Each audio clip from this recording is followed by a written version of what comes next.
आप देख रहे हैं पूर्वांचल। गोरखपुर सर्राफा भवन में संयुक्त व्यापार मंडल का विभिन्न संगठनों द्वारा आम सहमति से गठन हुआ था, जिसमें रामलीला कमेटी बट घाट के प्रांगण गोरखपुर में शपथ ग्रहण समारोह संपन्न हुआ, जिसके मुख्य अतिथि भाजपा सदर सांसद रवि किशन शुक्ला ने नव निर्वाचित पदाधिकारी और कार्यकारिणी सदस्यों को पद और गोपनीयता की शपथ दिलाई। इस मौके पर उन्होंने कहा कि जिस तरह से संयुक्त व्यापार मंडल के वरिष्ठ सह संयोजक योगेंद्र नाथ दुबे ने लंबे समय से व्यापारियों की लड़ाई लड़ रहे हैं, आज आपको 28 संगठनों ने समर्थन दिया है। आगे आपकी कार्यशैली को देखते हुए सभी व्यापार मंडल के लोग आपके साथ जुड़ेंगे। इस अवसर पर संयुक्त व्यापार मंडल के संयोजक रमेश चंद गुप्ता एवं योगेंद्र नाथ दुबे ने संयुक्त रूप से कहा कि हमारा जीवन हमेशा व्यापारियों के लिए समर्पित है। मैं समय समय पर उनकी लड़ाई लड़ता हूं और आगे भी लड़ूंगा। इस अवसर पर हमारे सभी सह संयोजकों ने कहा कि हम अपने दोनों वरिष्ठ पदाधिकारी के नेतृत्व में कंधे से कंधे मिलाकर व्यापारिक की लड़ाई लड़ते रहेंगे।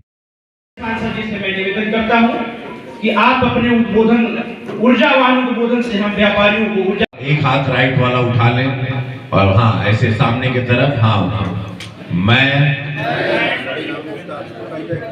अपना पद का नाम लेकर ईश्वर को साक्षी मानकर ये शपथ लेता हूँ कि सत्य निष्ठा से संगठन द्वारा वर्ष 2010 में संयुक्त व्यापार मंडल का गठन हुआ था, जिसके संयोजक हमारे पूर्व कोई और था। लेकिन मैंने देखा कि इस 14 साल के बीच में संयुक्त व्यापार मंडल काफ़ी निष्क्रिय हो गया था और इसी निष्क्रियता के कारण मैं लगातार उस व्यक्ति से मैं बात करता रहा, लेकिन वह कभी इस ओर ध्यान नहीं देते थे। व्यापारियों की उपेक्षा हो रही थी, व्यापारियों के साथ घोर अन्याय हो रहा था और वर्तमान में जो विषम परिस्थिति इसमें दिख रही है, व्यापारी पीसा जा रहा है। कोरोना काल से लेकर अब तक व्यापारी कहीं से भी उबर नहीं पाया है, लेकिन आज नगर निगम एक न एक जो टैक्स लगा रहा है उससे व्यापारी काफ़ी पीड़ित हैं, काफ़ी परेशान हैं। अभी हम लोगों ने सर्राफा मंडल की बैठक में सर्राफा भवन में बैठक किया था 6 तारीख को। उसकी प्रतिक्रिया ये रही, वहाँ पर बहुत भारी संख्या में थे हम लोग, और उसी की प्रतिक्रिया रही कि नगर निगम के अधिकारियों ने हमसे संपर्क भी किया और मैंने स्वयं उनको मैसेज दिया। नगर निगम के अधिकारियों ने जब मीटिंग किया तो मैं समझता हूँ कि 38 वर्षों की इस व्यापार मंडल की राजनीति में मैंने देखा कि ऐसी भीड़ वहाँ कभी नहीं थी। एक एक बाजार के एक एक संगठन के लोग आए थे और बहुत सारी कुर्सियाँ नहीं थी, जिसकी वजह से समझ लीजिए सैकड़ों की संख्या में लोग खड़े थे। यह आश्चर्य होता है हमें कि मैंने अपने जीवन काल में कभी नहीं देखा था। और व्यापारियों के साथ जिस तरह से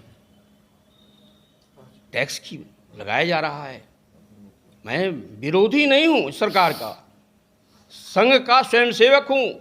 62 साल मेरी संघ आयु हो चुकी है। इस सरकार का मैं विरोधी नहीं हूँ।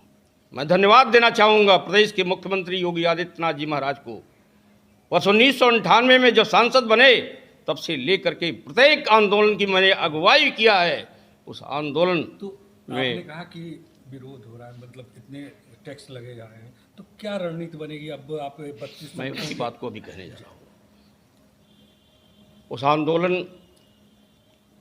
आंदोलन में नहीं, अभी जो कह रहा था, चर्चा कर रहा था माननीय योगी आदित्यनाथ जी, हम लोगों ने विश्वास नहीं किया था जो आज विकास का कार्य हो रहा है, विकास की जो गंगा बह रही है भारतीय जनता पार्टी की सरकार में, निश्चित रूप से हम लोगों ने कभी विश्वास नहीं किया था। लेकिन आज जो जजिया कर की तरह मुगलों के समय में लगाया जाता था, वह व्यापारियों के ऊपर लगाया जा रहा है।